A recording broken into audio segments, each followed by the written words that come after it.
The Fetterman Massacre, the history and legacy of the U.S. Army's worst defeat during Red Cloud's War. Written by Charles River editors. Narrated by Bill Hare. Introduction. The Fetterman Massacre. When the Great Father at Washington sent us his chief soldier to ask for a path through our hunting grounds, a way for his iron road to the mountains and the western sea, we were told that they wished merely to pass through our country, not to tarry among us, but to seek for gold in the far west. Our old chiefs thought to show their friendship and goodwill when they allowed this dangerous snake in our midst. They promised to protect the wayfarers. Yet before the ashes of the council fire are cold, the Great Father is building his forts among us. You have heard the sound of the white soldier's axe upon the little piney. His presence here is an insult and a threat. It is an insult to the spirits of our ancestors. Are we then to give up their sacred graves to be plowed for corn? Dakotas, I am for war. Red Cloud. In the summer of 1866, Colonel Henry B. Carrington set out from Fort Laramie to establish a series of forts along the Bozeman Trail, with the goal of protecting migrants moving along the trail. The Bozeman Trail ran through the Powder River country, which included the traditional hunting grounds of Lakota, Cheyenne, and Arapaho peoples. Carrington had about 1,000 people in his column, of which about 700 were soldiers and 300 were civilians, likely soldiers' families and migrants. The colonel established Fort Phil Kearny as his headquarters and based 400 troops and most of the civilians there. During the construction of Fort Kearny, which lasted months, Native Americans killed several dozen soldiers and civilians in some 50 separate attacks. The attacks were largely focused on the wood trains, comprised of soldiers and civilians harvesting lumber from the surrounding forest for the construction of the fort. Though younger warriors like Crazy Horse conducted the actual attacks, Red Cloud and other older leaders would help plan and direct the harassment and interdiction campaign against the construction of Fort Kearny. By October 1866, Carrington's officers and men pressured him to go on the offensive and take the fight to the Native Americans. The pressure was increased by the arrival of a company of 63 cavalry troopers led by Lieutenant Horatio S. Bingham in early November. Civil War veterans Captain William J. Fetterman and Captain James W. Powell accompanied the cavalry troopers and were assigned to Fort Kearny as infantry officers. But despite having a distinguished war record, Fetterman had no experience fighting Native Americans. Nevertheless, that lack of experience did not keep Fetterman from criticizing the conservative and defensive posture Carrington had established at Fort Kearny, adding to an already growing chorus of criticism. Fetterman also repeatedly displayed utter contempt for the Native Americans. In late November, Carrington received orders from his commander, General Philip St. George Cooke, to take the offensive against the Native Americans. The first opportunity for offensive action came on December 6th, when pickets reported that a wood train 4 miles from the fort was under attack. The attack was, however, merely a feint, meant to lure troops into a Native American ambush. Carrington ordered Fetterman to take a company of cavalry, bolstered by a squad of mounted infantry, to relieve the wood train. Meanwhile, Carrington would lead a mounted squad to the north to cut off the Native Americans' presumed escape route. On December 19th, another wood train was attacked, and Carrington dispatched a mixed company of cavalry and mounted infantry led by Captain Powell. This time, the cautious officer followed Carrington's explicit orders not to pursue the Native Americans over the ridge and out of sight of the fort. Powell was successful and returned to the fort unscathed. Carrington continued to emphasize the need for caution until reinforcements and horse arrived from Fort Laramie. 2 days later, Native Americans again attacked a wood train, and Carrington dispatched a mixed force of about 50 infantrymen and nearly 30 cavalry troops, and Colonel Carrington again chose Captain Powell to lead the relieving force, but Fetterman asserted his seniority to Powell, and was thus given command of the soldiers. Again, Carrington ordered the troops not to pursue the warriors over the nearby ridge and out of sight of the fort. When Fetterman left the fort, he immediately disobeyed orders and took to the trail that followed the ridgeline. The colonel assumed that Fetterman was planning to attack the warriors from the north. Instead, he and his force disappeared over the ridge. At this point, the attack on the wood train ended, and about 50 warriors attacked the fort, but were repelled by a few cannon shots. Meanwhile, the Native American warriors had deployed a group of decoying riders, including Crazy Horse, who lured Fetterman's troops over the ridge and into the waiting ambush.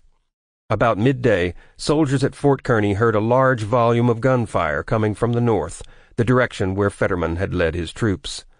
Carrington dispatched 75 troops toward the gunfire, and soon afterwards sent another 48. About an hour later, as the troops topped the ridgeline, they saw a group of some 1,000 warriors in the valley below. Warriors approached and taunted the soldiers, but soon they began to disperse and disappear. Captain Ten Eyck, leading the relief force, cautiously moved onto the battlefield and found Fetterman and his men dead, stripped, and mutilated. Up to that time, the Fetterman Massacre, as U.S. newspapers labeled the event, was the greatest defeat in terms of the number of U.S. soldiers killed experienced by the Army at the hands of Native American warriors. The ongoing hostilities ultimately convinced American officials to head back to the negotiating table with the Native Americans, and as a result, Red Cloud has often been labeled the only Indian chief to win a war against the Americans. The Fetterman Massacre, the history and legacy of the U.S. Army's worst defeat during Red Cloud's war, analyzes the fighting and the impact it had on subsequent events. The political background. The Great Spirit raised both the white man and the Indian. I think he raised the Indian first. He raised me in this land, it belongs to me. The white man was raised over the great waters, and his land is over there. Red Cloud. The acquisition of land and the cultural development of the United States was accomplished in much the same manner as most of the globe's land masses are secured. For overseas governments, claims of ownership in the New World were validated on the concept of discovery or rediscovery and were based on the capacity to take and hold ground. Such military realities were deemed sufficient for centuries of European territorial wars, and the rationale for conquering the transatlantic continent offered little reason to think otherwise. In the beginning, a fledgling American Union held off Britain, France, Spain, and other European powers, not only for holdings but for survival. However, less than half a century following the ratification of the Constitution, the original colonies secured the Louisiana Purchase from France during the Jefferson administration. Considering the numbers of indigenous people residing in the vast center of the continent, France's claim to ownership was dubious at best, seen through the lens of a modern legal setting, but it went largely uncontested in 1803. Sparse assistance was forthcoming for original inhabitants of the new United States, which in the first years of the 19th century failed to legally elevate Native Americans to the status of full human beings. Eastern tribes could find a niche in the new American nation as a conquered and domesticated collective, but large Western tribal societies remained unconquered long after the nation's establishment. Indigenous resistance to American expansion was at times potent, but tribes along the eastern seaboard and northern borders generally either fought within smaller alliances or were associated with European or American military entities. It would be a different story altogether when the U.S. sought to subdue the Great Plains and break the barrier of the Rocky Mountains. When they reached established Native American communities there, major conflicts would ensue. Even as whites pushed west, Native American tribes were often fighting each other over land and resources, and from the late 1830s onward, the tenor of intertribal warfare began to change as more lethal weaponry, firearms, became common among Native American warriors. The sheer deadliness of these new weapons had a grave impact on Plains peoples, as killing enemies became relatively easy. In 1851, General William S. Harney convened a meeting calling all Western Sioux bands to Fort Laramie to negotiate territorial and right-of-way issues through their territory. United States officials wanted the Sioux to end their custom of intertribal warfare to achieve Harney's goal of allowing settlers to pass through the region in safety. As a result, the general was ordered to obtain permission from the Native American leaders for settlers traveling through Sioux lands en route to the Pacific coast. This became even more imperative when the California gold rush of 1849 led that many more people west in search of riches. The government's solution was to assign each band a defined territory where they were to remain, but such types of negotiation were meaningless to the Sioux, who failed to see the validity made without the consensus of all involved. The Oglala band of Sioux especially viewed the negotiations with suspicion and remained largely uninterested in the outcome. Red Cloud and his relatives were uninvolved in the proceedings until one Oglala leader, Bear Bull, was plied with liquor and persuaded to advocate for the treaty among his fellow Oglalas.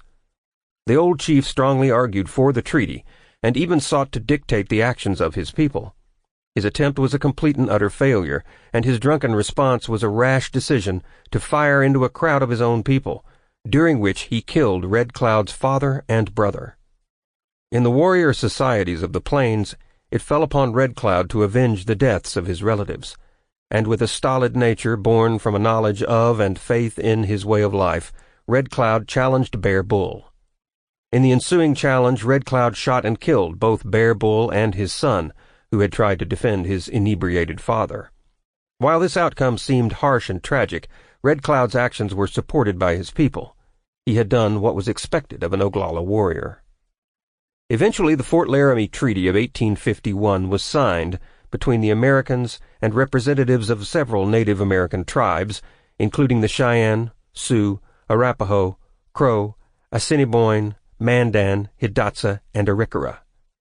The treaty offered tribes an annuity payment to allow white settlers access to move westward across the Oregon Trail, and the treaty effectively created and defined the territory of each participating band with the intent of ending the traditional warfare between different Sioux bands. While the Native Americans consented to the creation of roads and even forts along this route, they did not consent to settlers encroaching on the lands marked for them, which would inevitably happen as the federal government turned a blind eye. As a result of the treaty, various warriors were designated chiefs by the government officials drafting the document. Red Cloud's immediate action after the murders of his father and brother won him considerable standing among the Oglala, and soon he was regularly being consulted by Man Afraid of His Horse, the Oglala's head chief. Over the next few years, the young warrior's influence and authority among his people grew. By the mid-1850s, the Fort Laramie Treaty of 1851 had been rendered largely meaningless. Lakota and Dakota bands who were unaware of the existence of the treaty continued their traditional and annual raiding against other Native American bands, and white settlers and migrants continually trespassed through Sioux territory in violation of the treaty's stipulations. In 1854, various Sioux bands were encamped near Fort Laramie when an emaciated cow wandered into the mixed Lakota camp where Makpialuta and Spotted Tail were living. In such mixed gatherings, Native Americans assumed a very forgiving and conciliatory attitude toward one another, a politeness that sought to avoid unnecessary conflict. A Minneconjou warrior named High Forehead soon slaughtered and processed the animal, but it turned out the bovine had escaped from a Mormon wagon train migrating west. Shortly afterward, the animal's owner approached Lieutenant John Fleming, the senior officer at Fort Laramie, reporting that Native Americans had stolen his cow. Fleming summoned Conquering Bear to the fort to discuss the matter, because Conquering Bear was the Brule Lakota warrior who had been arbitrarily named a chief by the American representatives during the Fort Laramie Treaty Council in 1851. They had demanded a single representative from each group with which to deal, and when the indigenous people did not acknowledge a single leader, they appointed leaders for them. When Conquering Bear arrived at Fort Laramie, he tried to negotiate compensation for the cow, offering several ponies from his personal herd or a cow from the band's herd, understanding that the conditions of the Fort Laramie Treaty rendered this matter to the Indian agent. The Mormon migrant refused these offers and instead demanded $25, and Lieutenant Fleming gave in to the Mormon demand that the offending Native American, High Forehead, be arrested. To do so, he dispatched his subordinate to the Lakota camp to arrest the offending warrior. Second Lieutenant John L. Grattan was ready and willing to lead a force to arrest High Forehead, but both he and his commander were unaware that these types of matters had been delegated to the local Indian agent and were not the purview of the military. The appointed agent had not yet arrived in the area, and so on August 29, 1854, Grattan led a force of 29 soldiers, interpreter Lucien Auguste, and 2 cannons to the Lakota encampment. Auguste was greatly disliked by the Lakota, and drank heavily on the way to the camp, arriving very drunk. As the soldiers entered the camp, Auguste began taunting the warriors, calling them women, and saying that the soldiers had come to kill, not to negotiate. Grattan broke Auguste's bottle and openly berated him, indicating that he likely understood the danger of the situation his force faced. The encampment was populated by an estimated 4,800 mixed Lakota people and about 1,200 warriors. James Bordeaux, who owned the nearby trading post, was consulted and advised Lieutenant Grattan to speak directly with Conquering Bear and allow the Native American leadership to handle the situation. Although Bordeaux reported that Grattan seemed to understand, the young recent West Point graduate went directly to High Forehead's lodge and demanded his surrender. When High Forehead refused, Grattan then went to Conquering Bear and demanded that he hand over High Forehead. The warrior refused, because he had no authority over the Miniconjou, and he did not want to violate the tradition of hospitality extended to visitors from other bands. The negotiations went on for some time, with the drunken Auguste speaking broken Dakota, since he had no knowledge of other dialects. As Grattan pushed Conquering Bear to hand over High Forehead, warriors moved into flanking positions around the soldiers. Exasperated, Grattan ended the discussion and began walking back to his column. As he walked, one of the nervous troops fired a shot that struck a Lakota warrior. Chaos ensued, and a firefight broke out, during which Conquering Bear was shot in the back, to die 9 days later. Grattan, Auguste, and the rest of the soldiers were soon dead. As the fight progressed, a group of about 18 soldiers tried to break out and reach the safety of some nearby rocks, but they were run down and killed by a group of warriors led by Makpialatu. The enraged Native Americans then looted the trading post, but did not hurt Bordeaux, whom they regarded as a friend. Naturally, the Fetterman Massacre became a catalyst for a generalized hostility between whites and Lakota people that would last for over 2 decades. But despite the obvious implications of the Fetterman Massacre, at first there were no real reactions or retributions from the U.S. Army and government. Intertribal warfare between Sioux bands and their Cheyenne and Arapaho enemies resumed around 1860, but it was not until after 1862, when Union Pacific Railroad workers began surveying a route through the southern buffalo hunting grounds, that trouble arose. The Native Americans relied on summer buffalo hunts and feared that the railroad running directly through their southern hunting grounds would disrupt the annual hunt. Numerous Plains people of many different tribes met at these southern hunting camps during the annual summer hunt, and despite current animosities, they met together to celebrate feasts and to hold joint councils. Increasingly, these councils were concerned with their common enemy, and intertribal rivalries were put aside. Fort Kearny. American exploration and expansion into the central and western portion of the continent were not based on mere adventurism. Having recently emerged from the debilitating Civil War, the Union teetered on the edge of bankruptcy, and the vanished wealth that once upheld the South's economy was a great burden to bear. The national debt was staggering for that era, and the military was at its weakest point in the nation's history, depleted and operating on too many fronts. With the discovery of gold in the Montana country, the U.S. saw an opportunity for relief, and no effort was spared to reach the precious national resource. New low-altitude passes through which settlers could cross the Rockies were discovered, and a stream of European descendants headed west for a variety of reasons, crossing Native American lands. The vast continental tribes shared a different sense of societal borders, but for the northwestern tribes, the resistance was based on far more than the insult of alien incursion. The heavily traveled settler paths cut through hunting grounds essential to survival. Despite being nomadic by nature, tribes were not equipped to hunt great distances away.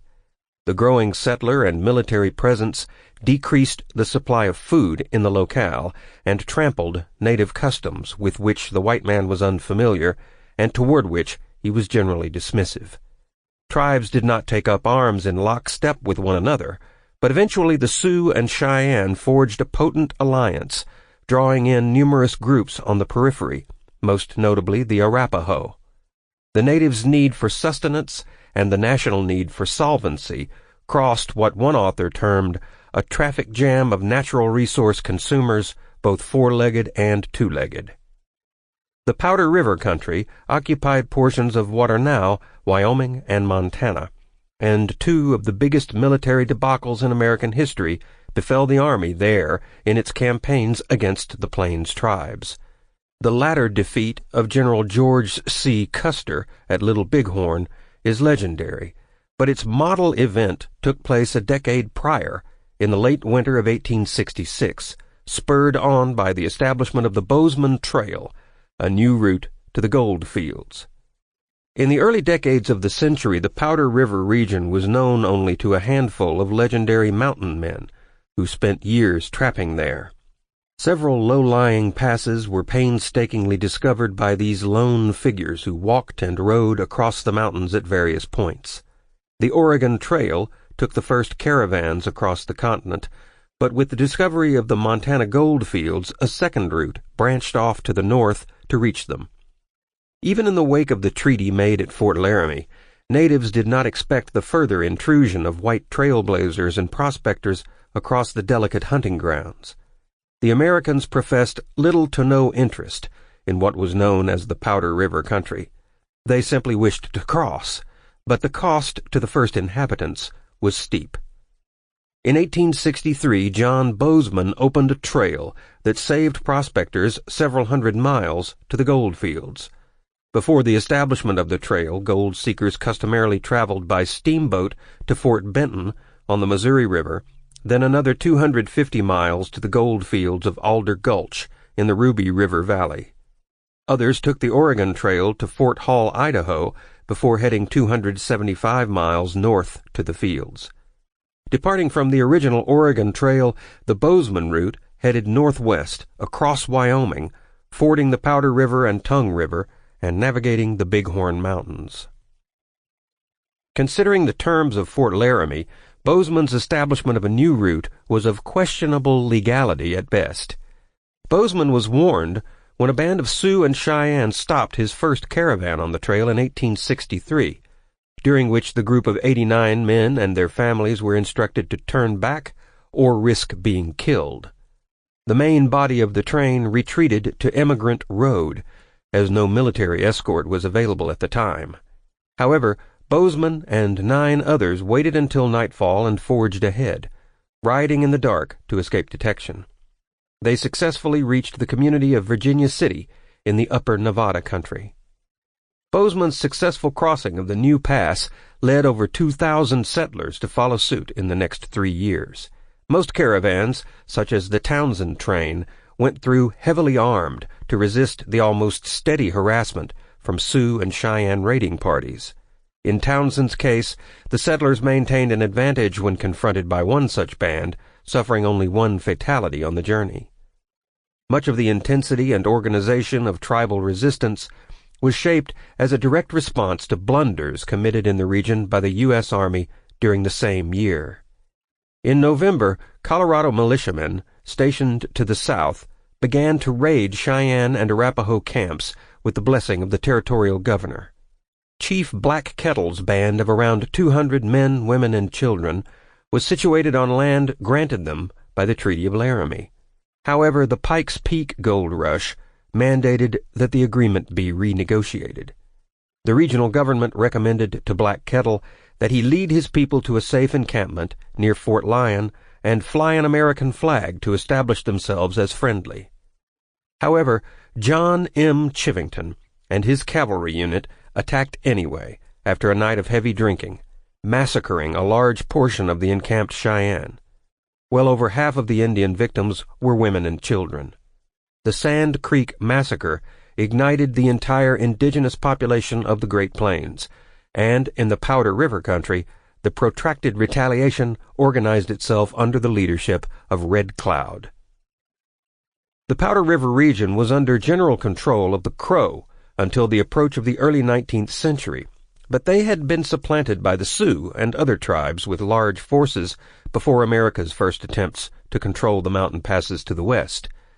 Thus it would be Red Cloud, determined to defend Lakota Sioux territory and refuse passage to either military or civilian Americans, who initiated a series of battles against white intruders over a period of several years, beginning in 1866.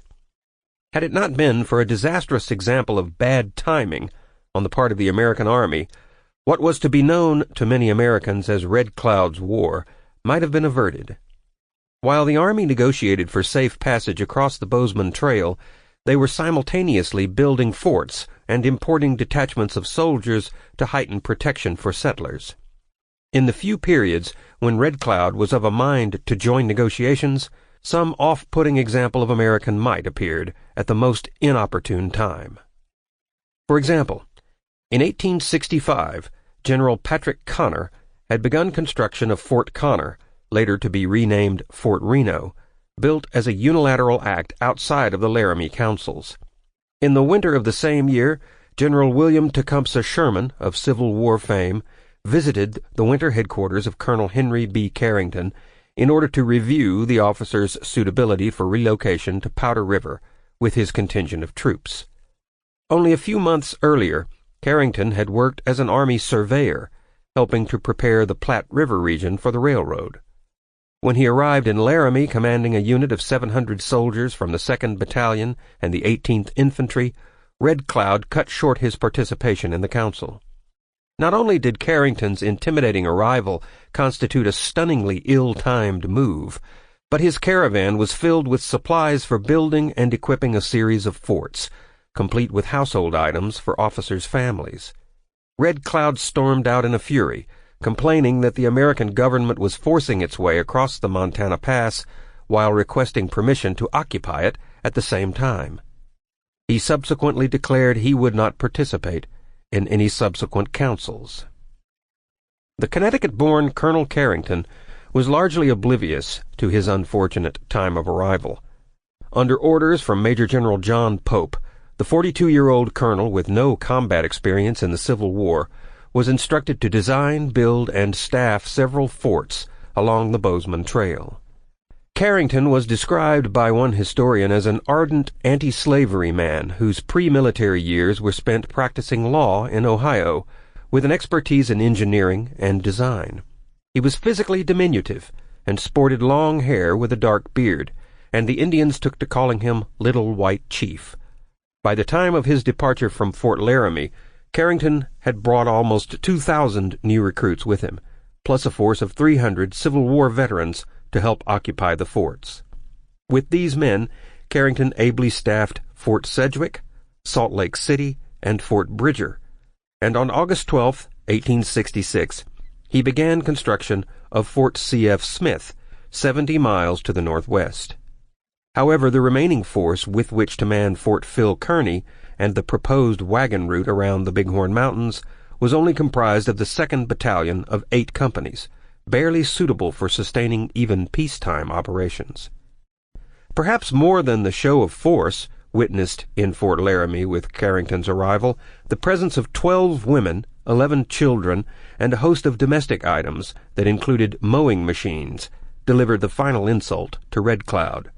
By the time Carrington departed Laramie in the early summer, several Indians not allied with Red Cloud warned him about the likelihood of hostile actions against his company and the projected forts. Entirely without expertise in fighting on the frontier, Carrington remained optimistic, escorting 226 wagons further into the Powder River country.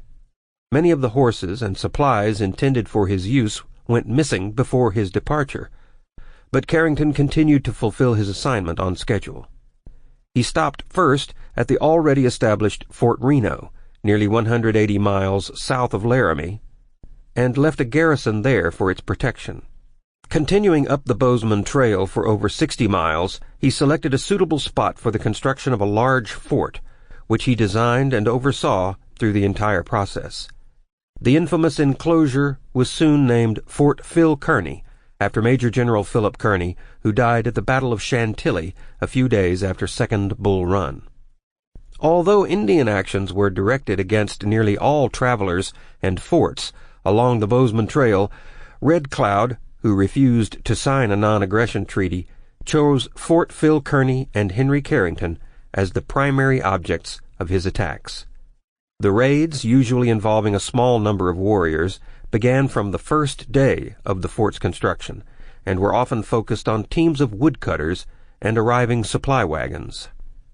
To the U.S. Army, Red Cloud's leadership of the war against the Bozeman Trail was apparent, but locating him was difficult. In the numerous raids leading up to the Fetterman Massacre, American scouts could not affirm that Red Cloud was present, or whether he was leading from a safe distance. Regardless, his mark on the resistance to American use of the Bozeman Trail was unmistakable. On July 17, 1866, the Cazot train attempted passage from Fort Collins.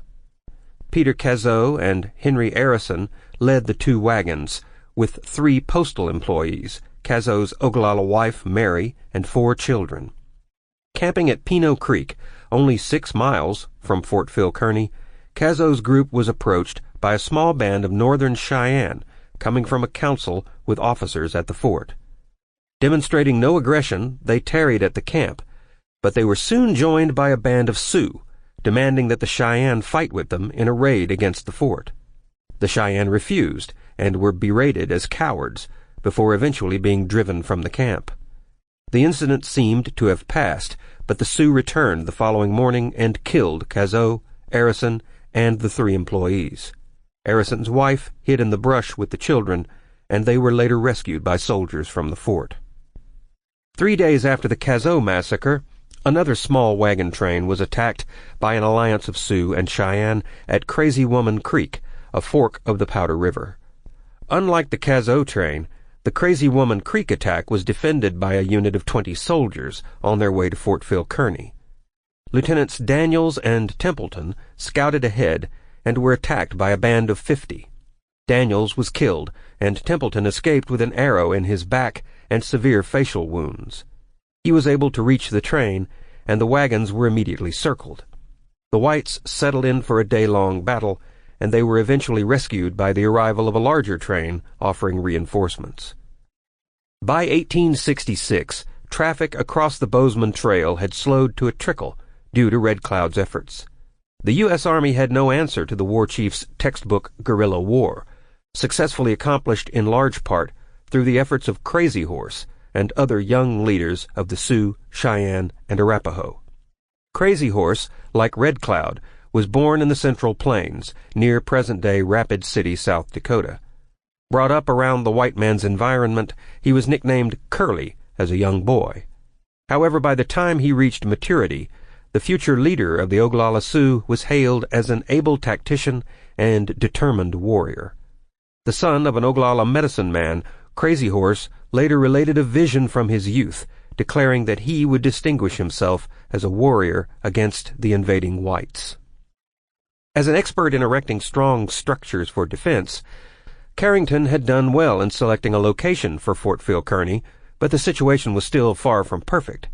The largest and, in a tactical sense, most important facility in north-central Wyoming, it was built on good ground between the Big and Little Piney Creeks to the east of present-day Story, Wyoming, with dimensions of 800 by 600 feet. The fort's defenders had a good field of fire in every direction and good access to water. However, it was not built on the area's highest ground and was easily observable by its enemies. Carrington's logic was likely caught in a dilemma of choosing higher ground but losing access to resources. Similarly, the nearest available stands of wood were several miles away, and every woodcutting unit venturing out came under attack on an almost daily basis. Since the midsummer of 1866 into the winter months, Fort Phil Kearny withstood 50 skirmishes with Indian raiding parties, which devised various ambushes for anyone leaving the fort. This regimen continued over a 2-year period as the guerrilla war of Red Cloud and Crazy Horse laid siege to a generally defensive-minded American army. Part of the tactical equation lay with Carrington's personal nature and background. His greatest fear was that there would be a massive attack against the fort, and he lived in anticipation of it, day and night. Having spent the Civil War behind a desk and more comfortable with design charts and legal papers than with outright combat, Carrington became cautious to a fault. In several essential aspects, such a reserved approach was not unwise, given that he was woefully short of men and horses. Moreover, ammunition stores were low, and the men were generally equipped with muzzle-loading, single-shot rifles brought from the Civil War. 3 shots per minute was considered the highest rate of fire attainable. Despite a rational awareness of such realities, his unwillingness to engage Red Cloud on any level outside the walls of Fort Phil Kearny gave the Sioux chief complete freedom of movement and choice of when, where, and how to fight. Carrington was forced into a reactive mode in every situation. According to Carrington's records, alarms were constant, attacks frequent. In authorizing the Carrington Command to establish forts along the Bozeman Trail, General Sherman also instructed wives of officers to keep copious journals for later historical insights into the campaign. Margaret Carrington's was among the most successful in both logistic and personal terms, to the point that it bore considerable weight in later Army deliberations. In the summer months of 1866, she wrote, "Every day comes with Indian adventures, and that every night brought its own special dangers.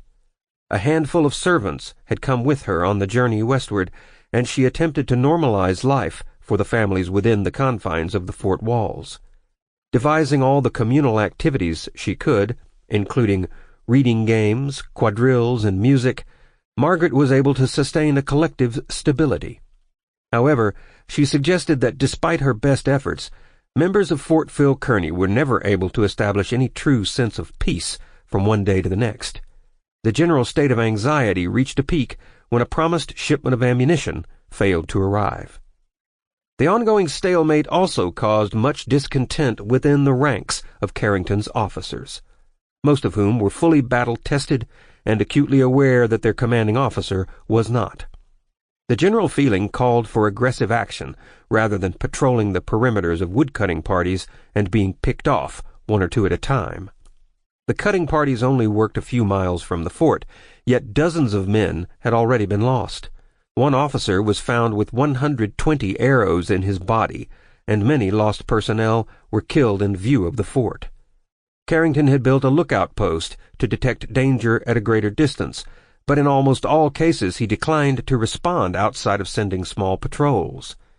Along with the sporadic deaths came a staggering loss of supplies, including the theft of 700 head of cattle.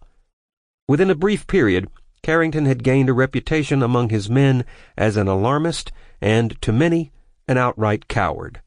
General Phil St. George Cook's orders to Carrington to attack the enemy in their camps at every available opportunity were also common knowledge among Carrington's officers.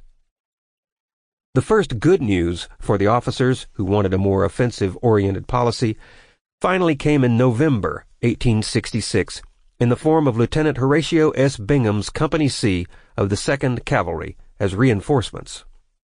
With Bingham came 2 infantry captains, James Powell and William J. Fetterman. Of one mind with the officers already serving at the fort, Fetterman's nature was to speak out where others would not.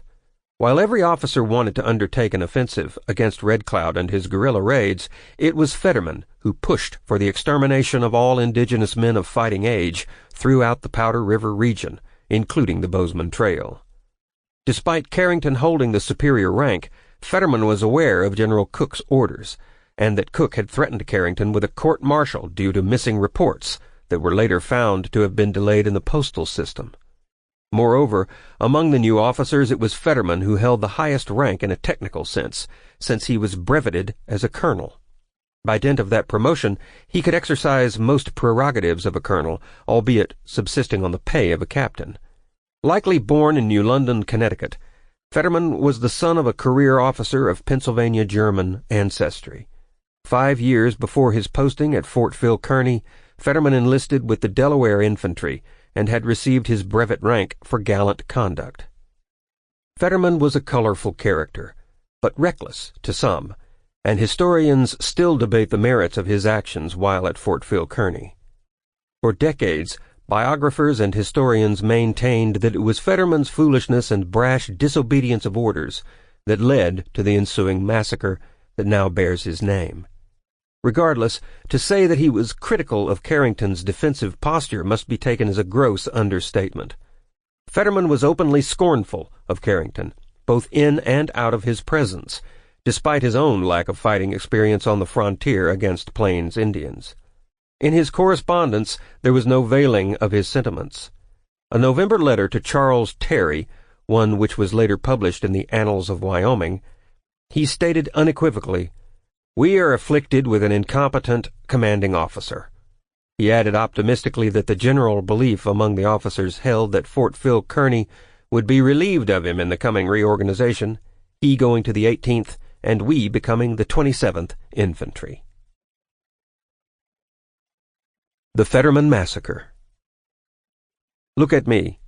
I am poor and naked, but I am the chief of the nation. We do not want riches, but we want to train our children right. Riches will do us no good. We could not take them with us to the other world. We do not want riches. We want peace and love. Red Cloud.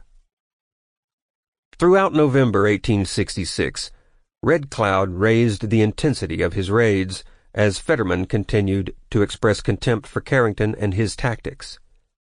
In search of any maneuver that might tempt, provoke, or enrage, Native American raiding parties were surprised to see how susceptible Army troops were to pursuing decoys into ambush situations. Taunts and gestures by a few warriors approaching either the fort or the woodcutter trains were often enough to draw the desired response. Groups of women in sight of the fort mocked officers already laboring under an unaccustomed restraint imposed by their commander. However, the most effective maneuver involved small parties appearing to confront troops before suddenly fleeing as a tactical feint. Such simplistic staging appealed directly to the Americans' misperception of possessing the upper hand, a failing which would result in repeated heartaches for the troops. Red Cloud's warriors played the ruse well, where the Army did not. In mid-November, Fetterman received permission from Carrington to prepare his own ambush and draw a sizable number of the enemy into firing range of what was intended to be a superior force. In one of many such underestimations, Fetterman was surprised to see the enemy sniff out the trap and make off with a bunch of Army cattle to the opposite bank of the Powder River. The stakes were raised again in early December. Crazy Horse and Red Cloud reasoned that if decoy tactics were so effective against woodcutter patrols, they may serve equally well against larger forces. Joining in the plans for a raid on December 6th was Little Wolf, who had counseled peace and signed the Laramie Agreement. However, he was irreconcilable over the massacre at Sand Creek, and thus bent on retribution.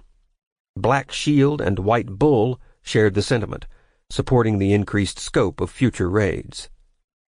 On the morning of December 6th, a wood train was attacked, as it had been repeatedly since the Army's arrival, and Carrington's lookout tower, built on nearby Pilot Hill, was effective in alerting the fort to danger.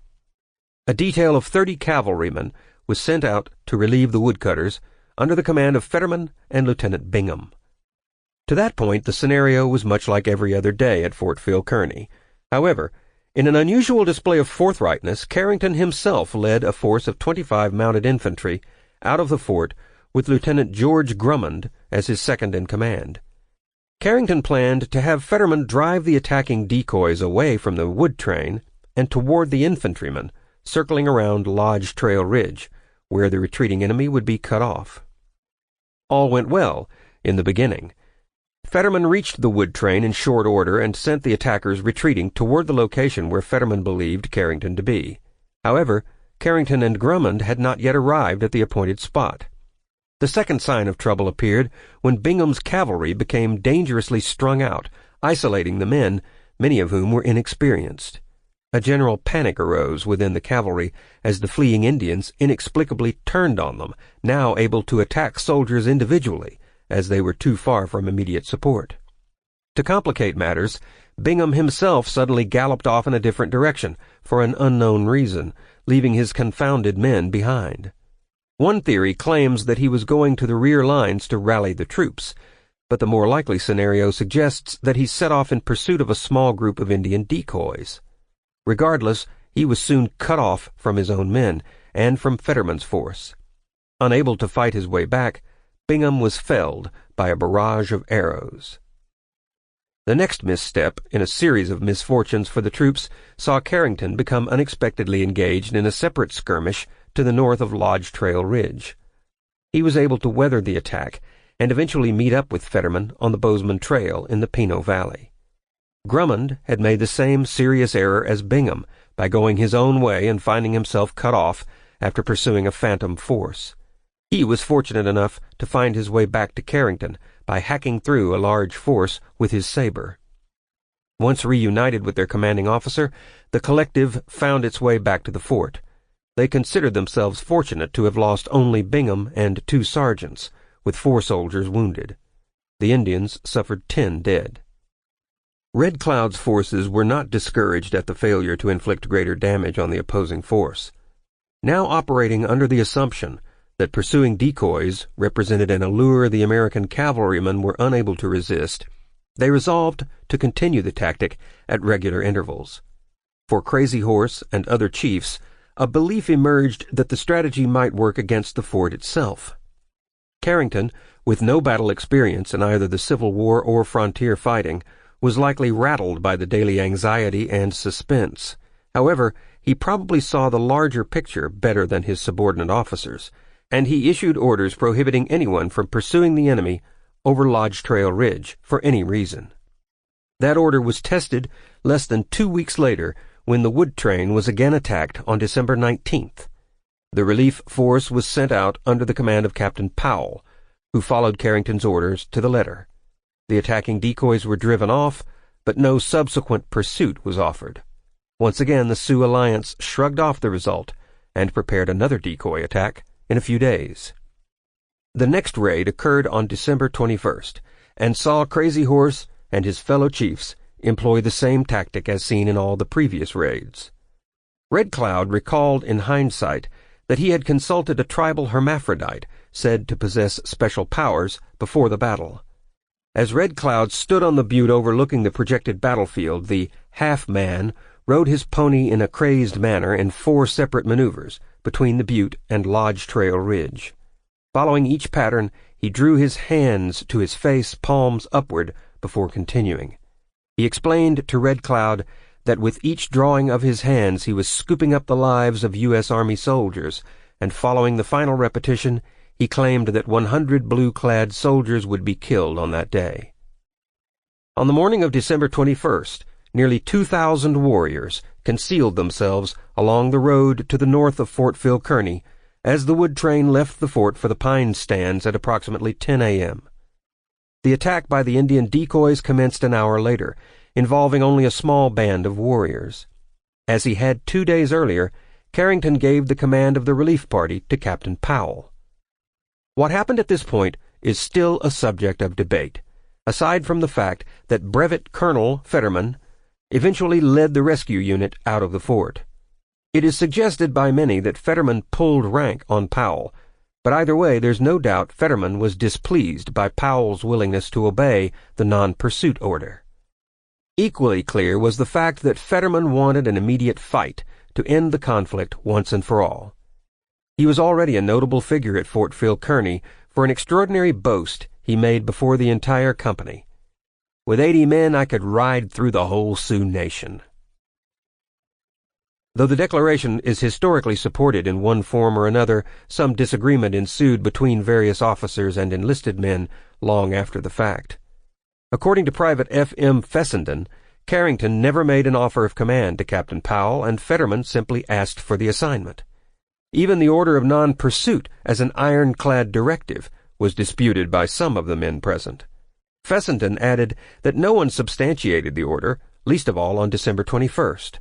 All that was heard among the foot soldiers and mounted infantry was a simple order by Carrington: "Colonel, go out and bring in that wood train." In addition to the first decoys, Crazy Horse and 10 warriors rode into view of the fort at close range. Carrington fired a round of artillery at them, and they feigned running away. Accounts of subsequent actions taken by Fetterman are wildly disparate. One version claims that he did not proceed directly to the wood train, and with Indian decoys already fleeing, he intended to cut them off. In seeing that the woodcutters were safe for the time being, Fetterman's only purpose in continuing, according to this account, was to execute a punitive action, and he chose the group led by Crazy Horse. In terms of any orders for restraint, there was likely no deterrent coming from his fellow officers. Lieutenant Drummond, with a long history of discipline problems, and Captain Frederick Brown, who declined a transfer east so that he could personally participate in the Bozeman Trail conflict, served as Fetterman's immediate subordinates. Drummond, despite nearly being killed in an earlier raid, had a new bride at the fort, but he seemed more eager than ever to kill as many Sioux and Cheyenne as he could. Brown staked his entire military future on taking care of Red Cloud personally, before going on to any other assignment. A second variation of the events theorizes that Fetterman did proceed directly to rescue the woodcutters, reaching them by noon. However, upon being assured that they were no longer in danger, he veered suddenly to the east, on the Bozeman Trail, then north up the Lodge Trail Ridge, very near the imaginary line drawn by Carrington. With him came the 80 men to whom he had referred in his famous boast, plus one. Ensuing military analysis generally points to Fetterman's wisdom of seizing the initiative as he pursued the band of approximately 40 Indians executing the raid. No one in the fort felt the slightest alarm upon hearing gunfire along the top of the ridge. Fetterman's force was the largest ever sent out, and no one had ever seen more than 100 warriors gathered in the region before. All Army personnel proceeded on the assumption that this day would be no different. According to eyewitness accounts from the fort, Fetterman was out of sight within minutes. Unaware of the large number of enemy warriors waiting over the ridge, and with the unusually sizable force under Fetterman, Carrington likely assumed that he had sent enough firepower to protect the woodcutters and drive out the raiding party. Needless to say, Carrington was underinformed. Frontiersman Jim Bridger, who as a rule avoided the region altogether while trading, had counted up to 500 lodges encamped at the Tongue River. Although such a number did not represent the entire force of the Indian Alliance, most of the Minneconjou Sioux and northern Cheyenne arrived at the encampment behind Lodge Trail Ridge on the previous night. Based on the Army's previous experience, 50 to 100 would cover the retreat of the decoys, leading soldiers farther over the ridge, where they would meet a body of no more than 100 warriors, as in previous raids. Given that assumption, from a tactician's standpoint, Fetterman's action was not entirely irrational. Technically, however, when Fetterman crossed the ridge, he was clearly in violation of his orders, if such orders to avoid pursuit at certain distance were actually given. Debate continues over the precise time at which Lieutenant Drummond left the fort in support of Fetterman. One account suggests that he rode out in advance, but another suggests that he left 2 hours later after attempting to round up the mounts necessary for all the men. Drummond's men were armed with 7-shot Spencer carbines, an important support for infantrymen carrying 1-shot muzzle-loader rifles. 2 civilian scouts, James Wheatley and Isaac Fisher, went out with Drummond, armed with Henry 16-shot lever-action rifles. Upon Drummond's departure, one account claims that Carrington told him to remind Fetterman not to pursue over the ridge, but other men present at the fort that day doubted such an order was given. When the decoys disappeared over the ridge, it was likely Drummond, not Fetterman, who set off in hot pursuit, since he led the mounted soldiers. As he encountered a massive number of Lakota waiting for him on the other side, another group of Indians raced up the side of the ridge to seal off his retreat. What ensued was a massive attack of proportions never seen in battle against the Plains Indians, with over 40,000 arrows shot over a period of 30 to 45 minutes. Fetterman, unable to keep up with Drummond's cavalry, struggled to reach an outcropping of rocks to employ as a natural shelter. This locale later came to be known as Infantry Hill. With Fetterman entirely cut off, Grummond attempted to reach him by racing along the top of the ridge and fighting through the enemy's rear guard that sealed off his retreat. A few cavalrymen were able to reach Fetterman, but most did not, and Grummond was likely among the first killed. In a hail of arrows, along with some bullets, Grummond fell, swinging his infamous saber. Wheatley and Fisher, civilian scouts, found a fold in the ridge in which to hide, and they attempted to provide cover for the retreating cavalry. However, even with their superior arms, they were soon overwhelmed and killed. The shrinking Indian circle around Fetterman's position grew so small that some warriors were wounded by their own across the way. Once the scouts and cavalry were neutralized, the entire Indian force turned its full attention on Fetterman and the small band of infantry still alive in the rocks. The remaining soldiers surely knew what was about to befall them, and before long everyone in the fort knew as well. Cavalrymen reaching Infantry Hill cut loose their mounts, all of which ran back at once to the fort in a chilling scene. How each man in the infantry died is largely unknown, as only Sioux, Cheyenne, and Arapaho warriors were numbered among the survivors. Within the approximated time frame of the event, a combination of cold winter weather and the limited muzzle-loader rifles indicate that the battle became a hand-to-hand conflict within minutes. One theory holds that Fetterman and Brown committed suicide together, each with a pistol to the other's head. Their bodies were found next to one another, and both allegedly had powder burns on their faces. Other accounts suggest that Brown shot himself, but that remains uncorroborated. Such assumptions speak to the anticipated tortures of a brief and grotesque captivity on the part of the soldiers. The claim of American Horse, later a great Oglala Lakota chief, that he personally killed Fetterman with his war club before slashing him, may well be accurate. The state of Fetterman's body backed up the warrior's story. Among the last of Fetterman's unit to die was the company bugler, John Metzger, who used his instrument as a weapon to the last. For showing such courage in the face of his enemies, Metzger's body was not mutilated in any way, and he was covered with a buffalo robe. His bugle is on display to the present day at the Jim Gatchell Museum in Buffalo, Wyoming. For its part, the alliance of Red Cloud and Crazy Horse, Black Shield and White Bull, the Cheyenne lost only 2 men, the Arapaho 1, and the Lakota Sioux 60. Some of the Native American casualties were the result of friendly fire. The Annals of Wyoming described the brief battle as occurring somewhat differently. Fetterman is listed as having been stabbed more than slashed, and the soldiers are said to have held out for 40 minutes. Much description is given to the mutilation of soldiers' bodies as a way of preventing them from using their senses to experience happiness in the spirit world. Carrington made a detailed list describing a litany of stunning atrocities. These included eyes torn out, laid on rocks, noses cut off, ears cut off, arms taken from sockets, private parts severed and independently placed on the person. The Indians were in possession of a few guns, but only 6 of the 81 soldiers were shot. When the distant sounds of battle died away at the fort, Carrington sent out another detail under the command of Ten Eyck, with instructions to support Fetterman in any way he could. Those at the fort waited tensely for news of the day's events, as did the families of Indian attackers far to the rear. Famed medicine man and holy man Black Elk remembered in his later years the pervasive fear that his father would not return, and that the children were kept close, warned that if they went too far from camp, the Wasichus, the whites, might get you.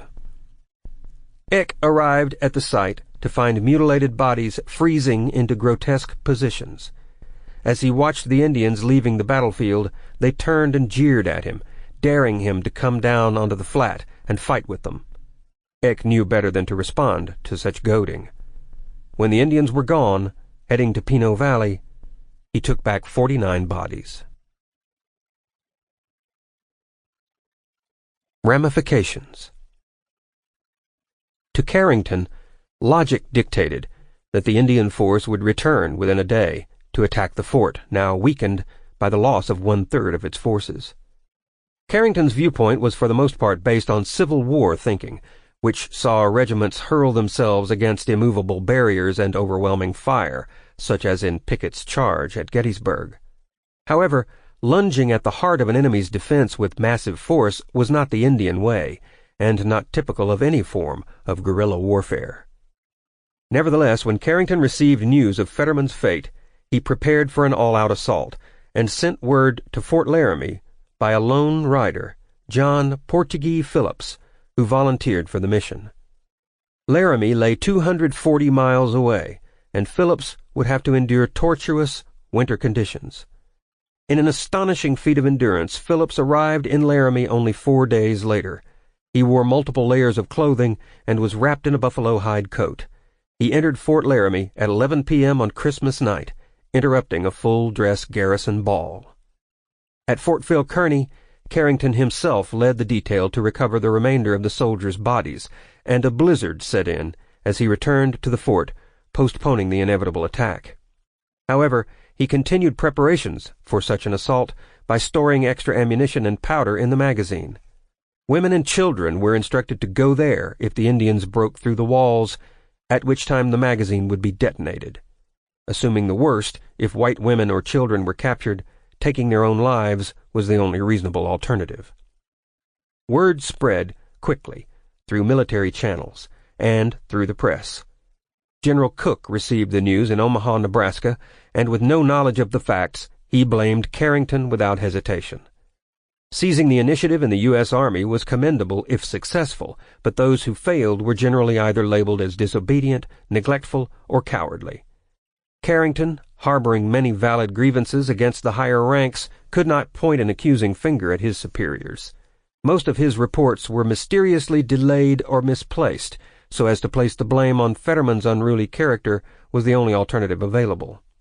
In support of such a charge, Carrington added the reminder that fellow officer Captain Brown was eager for Red Cloud's scalp.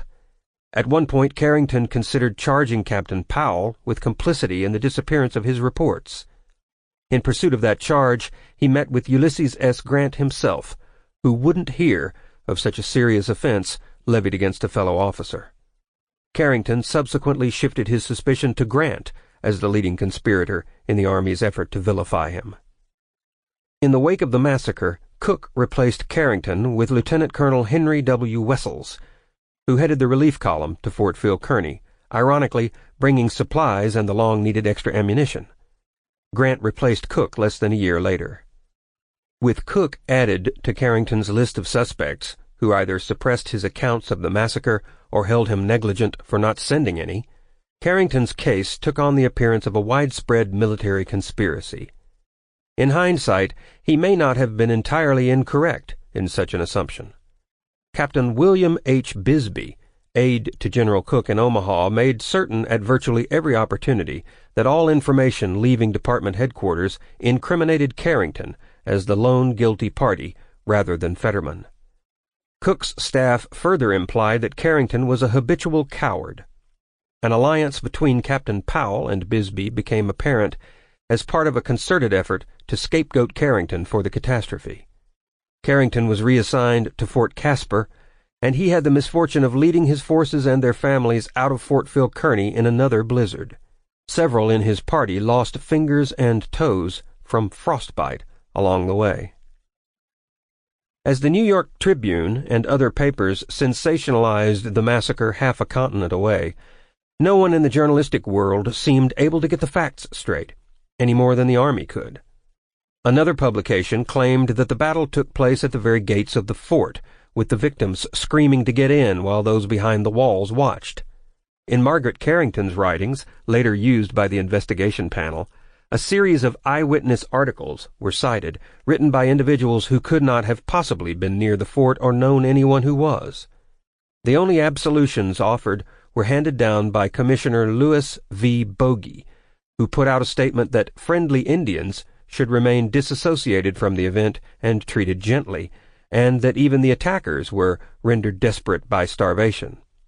President Andrew Johnson ordered an immediate investigation, which resulted in the eventual withdrawal of American forces from the Powder River region and from the Bozeman Trail. The investigation, urged on by the embarrassment suffered by the military branches of the United States, asked a host of unanswerable questions and arrived at a body of conclusions that were often not entirely supportable. In the initial phase of the proceedings, Fetterman was cast as the victim, but many suggested that Carrington, seeing his career suddenly endangered, turned to paint Fetterman as an arrogant fire-eater. Pro-Carrington figures characterized Fetterman as being contemptuous of authority and scornful of the fighting capabilities of the Plains Indian, despite or because of his inexperience. The subject of Fetterman's boast loomed large as each witness expressed his or her memory of it, and the sentiment began to shift, painting Fetterman as reckless.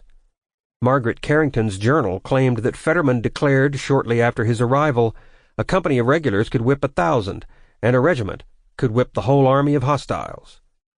She added that both Captain Brown and Lieutenant Drummond strongly seconded the boast, and that the officer corps was filled with much parlor bluster, what she termed as patriotic pedantry.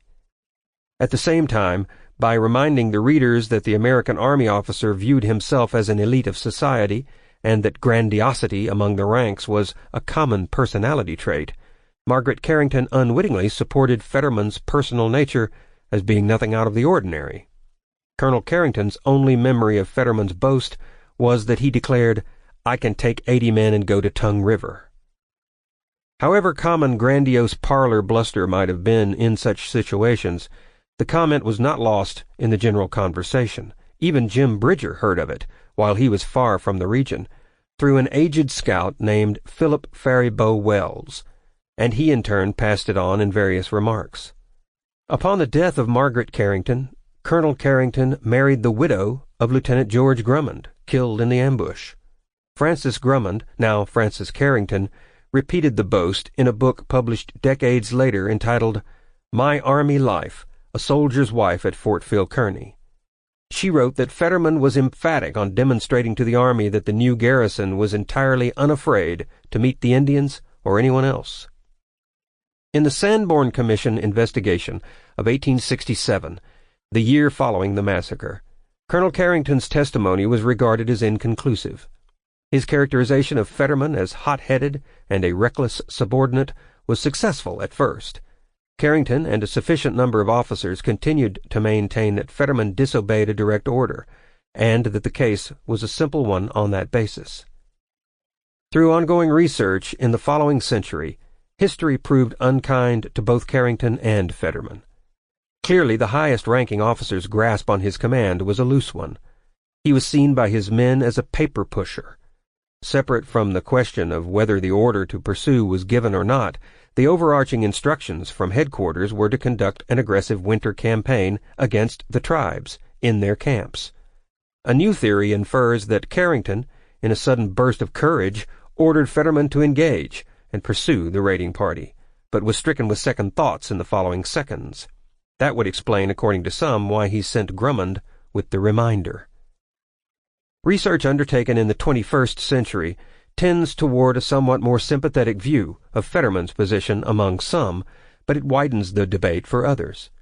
The common view of the massacre has for many years held that Fetterman was not only a fool but a maniac, the way in which Carrington regularly described him. With the infamous boast figuring so prominently in the inquiry, Fetterman was often blithely tagged as a victim of his own dysfunctional degree of boastful chauvinism. However, in his citations for gallant conduct in previous actions, nothing in his service record spoke of carelessness or recklessness. Moreover, as Fetterman himself had noted, he was soon to join with the 27th Cavalry, and finally rid himself of what he saw as an ineffectual commander in Henry Carrington. One might wonder why he had any reason for risking a stain on his record for direct disobedience of orders, when he was likely to be free of Carrington in short order anyway. The inquiry grappled with the question of Fetterman's choice of such a location for glory, a small and fleeting gratification in defying a commanding officer for whom he had no respect. Fetterman certainly realized that disobeying a direct order and seizing the initiative were entirely separate matters. Finally, despite his combat inexperience on the frontier, he was well acquainted with Indian decoy tactics, and he had always exercised caution around such raids. To some military experts, the only fault in Fetterman's maneuvers during the attack was in assuming that enemy numbers would be what they had always been in the past. Furthermore, Carrington's public view that Fetterman had acted ignorantly and defiantly was rendered questionable by the determination that once Fetterman headed over the ridge, Carrington had more than sufficient time in which to bring him back. According to those who watched Fetterman's unit disappear from view, Carrington showed no reaction to suggest that his orders were being ignored. The investigation into the massacre took its toll on other survivors as well. Some accused Captain Ten Eyck of tarrying to the extreme on his way to rescue Fetterman, Brown, and Drummond. Eyck purportedly took a longer route to the top of the ridge and proceeded at a methodical speed. Some in the military deemed such an approach to fit well into the category of justifiable military prudence. Others accused him of cowardice and drunkenness. But in the end, he was able to retire quietly from the army. In hindsight, most reenactments of the massacre as it was thought to unfold suggest that Eyck would never have arrived in time to save Fetterman, nor would his company have fared any better against the enemy numbers present. Lieutenant Drummond fared poorly throughout the ensuing investigations as well, although the logic of a late arrival is supported by the condition of mounts at Fort Phil Kearny. Drummond was allegedly leading a unit of raw recruits. For many, Powell's relief action for the woodcutters 2 days before was the first action the new men had seen, and despite all available horses being kept at the ready, the supply had been raided for several months prior on a regular basis. By December, deliveries of feed grain became sporadic, and extra horses were needed for escort and mail duty. To have immediate use of the necessary number of mounts was likely impractical by December 21st. According to several accounts, Carrington sent Drummond out to tell Fetterman to stay on the fort side of the ridge, rather than to merely remind him. It is further alleged that Carrington spoke with Drummond again shortly before his departure, saying, "Don't leave him." On top of that, the commission questioned the efficacy of giving Drummond such an important rank, especially considering his suspicious background. Before the Plains action, he was promoted on multiple occasions for acts of recklessness that turned out well, despite his poor judgment. Along the way, he was frequently cited for violent and drunken behavior off duty, for which he was once court-martialed and subsequently reprimanded. The charges against him included a propensity for abusive acts against civilians. Drummond's personal life did not suit the profile for a U.S. Army officer. While his wife, Delia, was pregnant at home in Tennessee with their second child, he was soon courting a beautiful Union sympathizer named Frances, who eventually became his second wife. As his dalliance in the West continued, Delia filed for divorce and a settlement of $2,000 for failing to support his family. Drummond's dangerous professional behavior revealed itself again at Fort Phil Kearny. In the December 6th raid, he blatantly disobeyed a direct order, leaving his detachment to pursue a lone Indian riding an injured horse. This action led 4 soldiers under his command to lose their lives, and likely inspired the Sioux to continue employing the tactic of decoys. Ultimately, even though he was relieved of command for a time, he was brought back by Carrington due to an absence of available officers.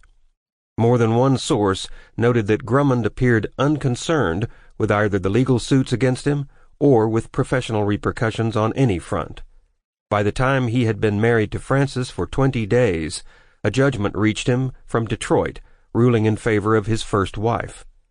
He proceeded to flee his financial obligations and applied for a position with the Foreign Service, then accepted a commission as second lieutenant, bringing him to Fort Phil Kearny. The U.S. Army investigated the Fetterman Massacre at length, in part from a need to set the historical and military records straight and to assess proper blame.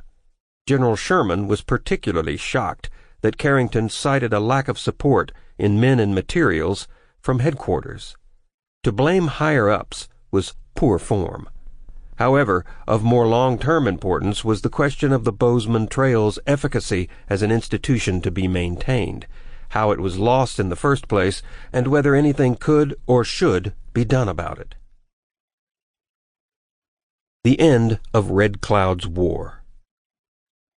For Red Cloud, the conflicts over the Bozeman Trail and its string of American forts also had profound implications.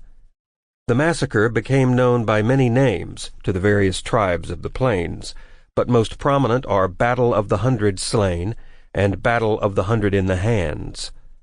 With the loss of manpower and weapons under Carrington's leadership, Red Cloud now possessed more firepower than the fort, all obtained in a single day. Carrington may have wondered for the rest of his life why the Indians did not attack the fort, but Red Cloud understood that there was no need. By this point, the federal government, from the territorial governor to President Johnson, was already thinking in terms of an exit strategy. They collectively realized that the Bozeman Trail project was perpetually undermanned, even for peacetime. That said, such realizations on both sides did not signal the immediate cessation of hostility. Red Cloud's war was already successful for anyone studying the larger picture, but far from complete after the Fetterman Massacre. Further defeats of the forts along the Bozeman Trail were necessary for sitting at any subsequent council in a strong position, so the harassment of Fort Phil Kearny and other forts along the Bozeman Trail continued, in much the same way as previous attacks had.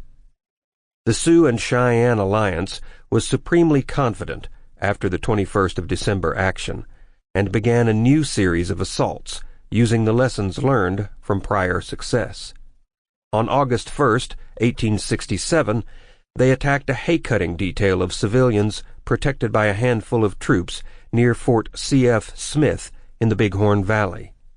Less than 2 miles from the fort, the hay cutters erected a hastily fortified corral on the banks of Warman Creek. The Sioux attacked in several waves, then tried to burn the defenders out. Despite being driven back, the commanding officer and 1 private were killed, in addition to 19 of the 22 mules. On the following day, another attack was mounted near Fort Phil Kearny, again led against a detachment of woodcutters. Rather than traveling to and from the fort, the cutters stayed in their own camp at the worksite, surrounded by 14 wagon boxes taken off their running gear. At the attack, Captain Powell led 13 men to the site, with 26 already at the pine stands. Over 200 warriors on foot advanced, followed by another 500. Powell expertly diverted the enemy's attention, giving the cutters time enough to reach the fort or the woods. Within 15 minutes, 800 soldiers arrived. Having learned an important lesson from the massacre 9 months prior, soldiers and cutters were armed with 700 modern weapons with upgraded multiple-shot capabilities. Casualty estimates indicate that about 60 Native Americans were killed and twice that number wounded, while only 5 soldiers were killed and 2 wounded. This confrontation became known as the Wagon Box Fight. By November of 1867, Red Cloud recognized that he could not sustain his offensive against so many of the enemy carrying such improved weaponry. However, he also understood the waning spirit for U.S. military commitment to the Bozeman Trail and the larger Powder River region. Following the Fetterman Massacre and Wagon Box Fight, the U.S. government entered into a treaty with Lakota and Arapaho leaders at Fort Laramie in 1868. Red Cloud was the last of the Native American leaders to sign the treaty, which allegedly guaranteed that the Lakota Sioux would own the Black Hills, Pahasapa, of South Dakota in perpetuity, and that area would be set aside for Native Americans only. Whites could not enter the territory without the express permission of the Sioux, which was essential because the Black Hills are the holy land of the Lakota and other indigenous peoples. In addition, the treaty dictated that the U.S. Army would abandon forts along the Bozeman Trail. In exchange for American abandonment of the Bozeman Trail, the tribes agreed to allow the building and use of railroads. They promised to cease all attacks against American citizens, to stop the practice of abducting women and children, and to avoid the killing or scalping of all white men. Following the years of protracted siege against Fort Kearny, Red Cloud returned to a quieter life. He was the first and last of the Native American chiefs to win a war against the United States. Once the Army retreated in 1870, leaving the Bozeman Trail forts empty 18 months after the Fetterman Massacre, it fell to Little Wolf of the Cheyenne to burn each one to the ground. However, with the tide of American expansion to the west undeterred, the desolate Bozeman Trail was again filled with American travelers only a few years later. In 1870, Red Cloud traveled to New York City and Washington, D.C., speaking to crowds and explaining both his people's plight and his understanding of the Treaty of Fort Laramie of 1868. It was during this trip that Red Cloud became convinced his people could never overcome the American settlers, based on their numbers and their great cities. However, his speeches in the East were sufficient to raise public awareness and led to the alteration of the original treaty. In fact, he became something of an exotic celebrity during this time, and he held peace negotiations with high-level American representatives over the following 2 decades. Many of his people were offended by this striking turnaround, during which their chief met with the American president. He was accused by some of selling out, while government officials with whom he met secretly later believed he directed and helped the Sioux and Cheyenne defeat Custer at the Battle of the Little Bighorn, a decade after the Fetterman Massacre. General George Cooke returned to the Bozeman Trail in 3 campaigns against the same tribes with which the Army had signed a new treaty. After an astonishing number of dead in the region between the Sioux, Cheyenne, Arapaho, and the Army, the Bozeman Trail was rendered all but useless. The Transcontinental Railroad was completed, and transportation westward changed forever. In 1870, Henry Carrington left the Army for civilian life. Never suited to the path of a career soldier, he took a position on the faculty of Wabash College in military science. Margaret Carrington died that year, probably of tuberculosis. With Frances as his second wife since 1871, Carrington officially adopted the son of Lieutenant Drummond, and the couple went on to raise 3 more children. Frances was 20 years Carrington's junior. Even by the time Carrington left the service, the 1868 treaty was being broken, and when an expedition into the Black Hills, led by Lieutenant Colonel George Custer, discovered gold in 1874, miners flooded into the region in violation of the treaty.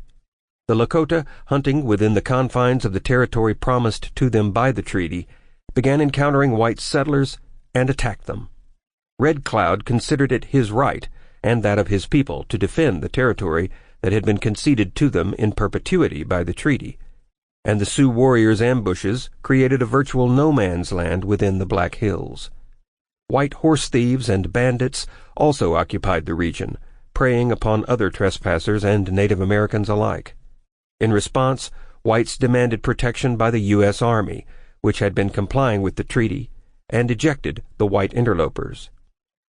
The removal of white miners had the effect of increasing political pressure on the government to open the Black Hills to mining, logging, and settlement.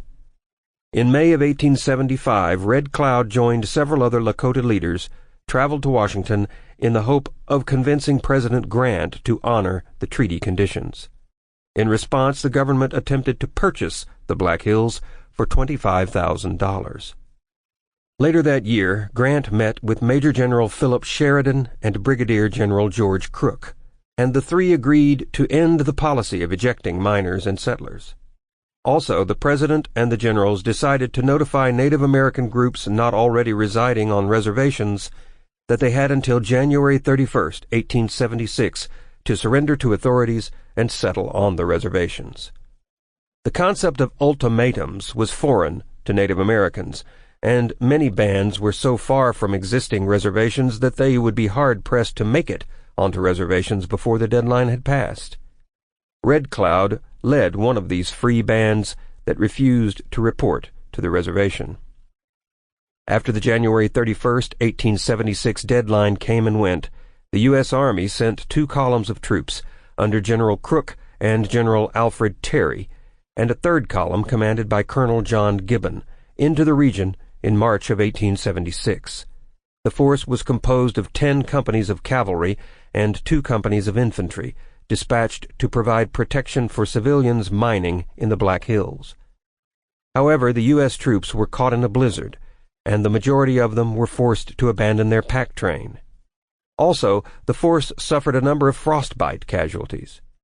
General Terry's column stalled, but part of Crook's command, Colonel Joseph J. Reynolds with 6 companies of cavalry, located a Native American village consisting of about 65 lodges and attacked it in mid-March. The Reynolds force believed they had located and attacked the band led by Crazy Horse, but in fact they had attacked a Cheyenne village. Prior to the attack, the village's occupants had been allied with the United States against the Lakota and other Native American bands. In fact, the Cheyenne, whose homes had been destroyed, had been rushing to the reservation in compliance with the government order. After the attack, the Cheyenne became fierce enemies of the white settlers, and Lakota followers of Sitting Bull offered some of the Cheyenne refuge. The attack again demonstrated the inability of U.S. troops to distinguish between friend and foe among the Native Americans. This set in motion the chain of events that would lead to the fateful Battle of the Rosebud Creek and the Battle of the Little Bighorn, the latter being the most famous battle of the Indian Wars. One of the biggest military debacles in American history, the battle is notorious and controversial for the annihilation of the U.S. 7th Cavalry at the hands of warriors led by Sitting Bull, Crazy Horse, and Chief Galt. How Custer met his fate, and whether there was even a last stand, remain subjects of debate. But what is known is that the Battle of the Little Bighorn was one of the U.S. military's worst defeats. All told, the 7th Cavalry suffered over 50% casualties, with over 250 men killed and over 50 wounded. In the aftermath of the 7th Cavalry's decimation and the complete destruction of Custer's force, the American public was incensed. The people's ire was probably further inflamed by the fact that the news reached the East just as the nation was celebrating its centennial. The legacy of the massacre. Much of Carrington's later years were spent in an effort to clear his name, and Margaret Carrington's journal proved to be of continued assistance after her death, even as many highly ranked officers were uncomfortable to hear her words. She dismissed Cook's report as valueless, since he had not been present and had heard only one fictionalized view of the incident, and endeavored to protect himself from any perceived failing in the matter. She wrote sternly of the search for a scapegoat, adding that everyone knew how small was the army. Telegraph communication and distances between forts and settlements being so vast, the number of soldiers and their meager supplies were, according to Margaret, ill-suited to meet the immediate expansion and issues of the northwestern frontier. In her writing, Margaret chose her words carefully so as not to degrade the name of Fetterman. She explained that he was an honorable gentleman with a strong sense of chivalry. She coyly noted, however, that, along with his lack of frontier experience, Fetterman possessed a zeal for recognition. This failing, she submitted, plagued him with temptations to disobey orders when his passions insisted on a self-devised alternative. In a further touch of quasi-impartiality, she dedicated the book to General Sherman, describing the Civil War legend as an extraordinary figure among those who are politically astute. The book was published and sold briskly on the open market. Within 3 years after the massacre, the journal went into its 3rd edition, making a deep impression on American readers. Margaret's views would be difficult to contest, as the post-Civil War years were harsh ones for the armed forces. Operations were greatly hampered by the lack of communications and railroads in the West. The highest levels of government contradicted the real experience of the Western soldier in order to paint an optimistic picture for those in the East. During the time of the massacre, President Johnson claimed that the Plains Indians were happily at peace with the United States and with white authority. That was very plainly not the case at Fort Kearny, which had no access to the press or local congressmen back east. Congress took 9 years to release Carrington's lost and misplaced reports, but they were assembled and published in 1873 by Charles H. Whiting Publishers of Boston. The document, penned by Carrington himself, was divided into 4 categories, including an address before the American Association, the official report of the Fetterman Massacre, the casualty list of the same, and an itinerary for the initial expedition in 1866 for opening the wagon road to Montana. Sections of the publication reveal some candid confessions on the part of high-ranking generals. In the preface, General Pope is quoted as saying, "How can we expect the Indians to observe a treaty which he sees us violate every day to his injury?" General Sherman, speaking in hindsight, asked and answered his own question, "Are we being uniformly unjust?" We answer emphatically yes. Carrington's notes suggested that Red Cloud did not lead by inspiration, but rather by the typical behavior of an autocrat, threatening to take the scalps of his own people in return for disobedience. He went on to describe what he took to be the Indian view of valor in both temporal and religious terms. Since in Carrington's words the Indian god or Great Spirit is only a benefactor and not a teacher, valor is the underlying rule. The Indian truth is simple.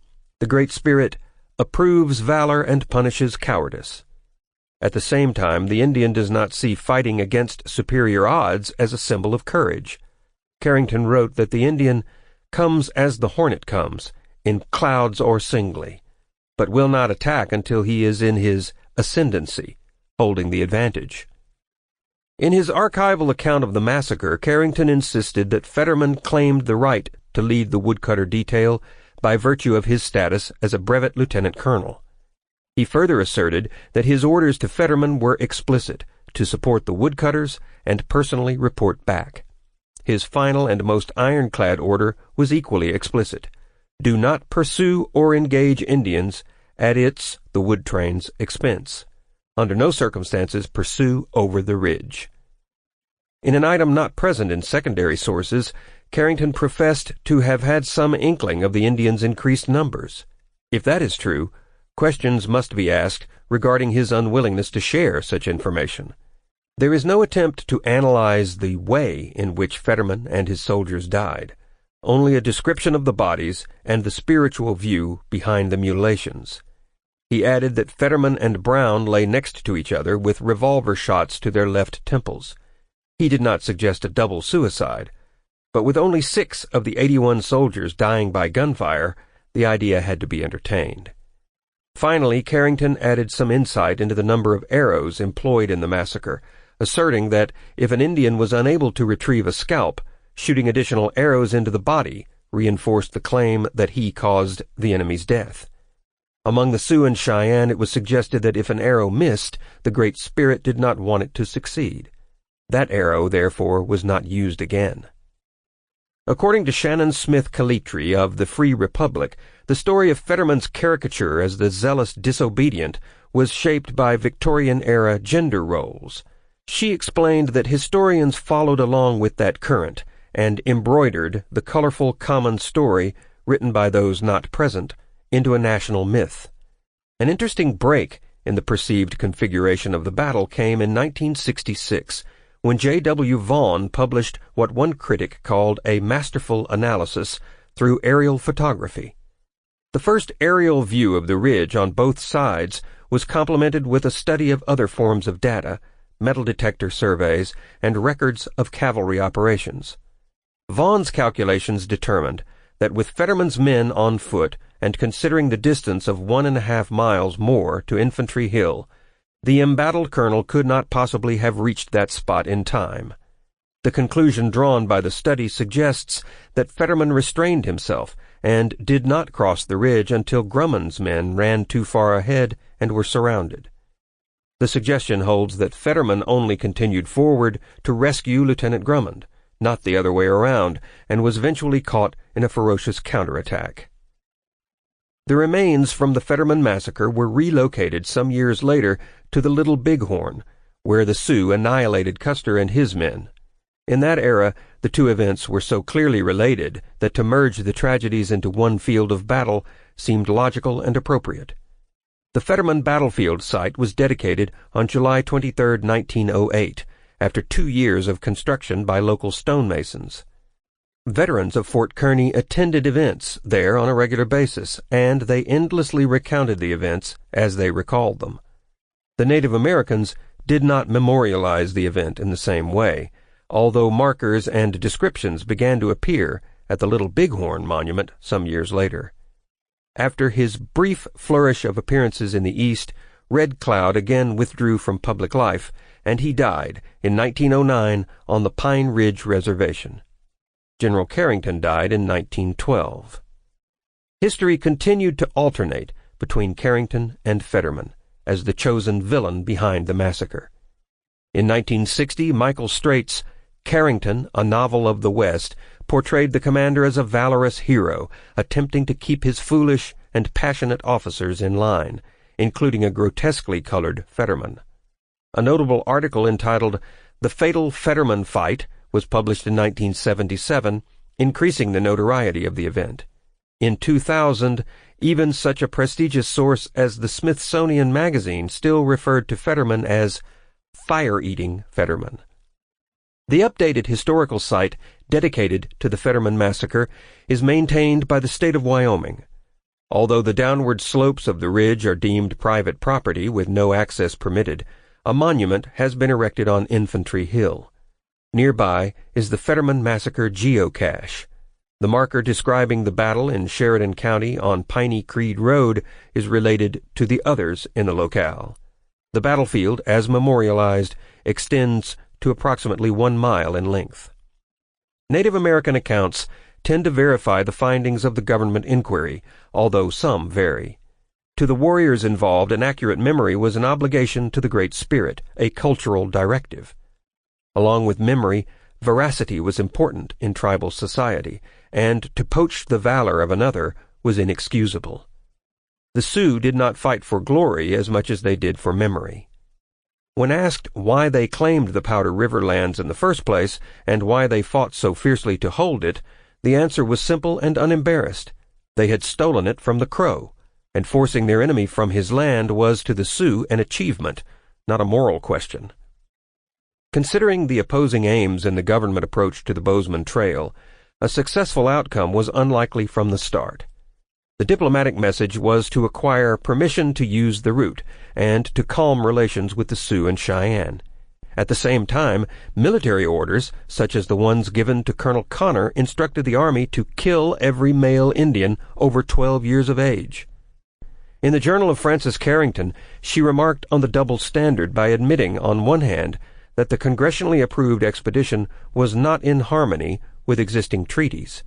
However, she suggested that at least Sherman's instructions to avoid a general Indian war if possible in some way ameliorated the contradiction. In the end, it could be said Margaret Carrington placed the dual nature of the Powder River incident at the feet of the American public and press, lamenting the futility of trying to please everyone on the Indian question. If too little is done, the West complains. Too much, and the East denounces the slaughter of the red man. To this day, the wagon wheel ruts in the Bozeman Trail remain visible, and when White Elk walked the battlefield almost half a century following the Fetterman Massacre, he asserted in an interview that more Indians were present for that action than were gathered at Little Bighorn, despite its lesser fame. Historically, Native Americans still take pride in the fact that in ceding land to Red Cloud, the U.S. government gave everything away for the first time in its history of treaty-making. They negotiated a peace which conceded everything demanded by the enemy and extracted nothing in return. Of course, with the subsequent events and the completion of the Transcontinental Railroad, many have wondered if the war between Red Cloud and the U.S. government was in the end prudent, competently managed, or even necessary at all. This has been the Fetterman Massacre, the history and legacy of the U.S. Army's worst defeat during Red Cloud's War. Written by Charles River editors. Narrated by Bill Hare. Copyright 2017 by Charles River editors.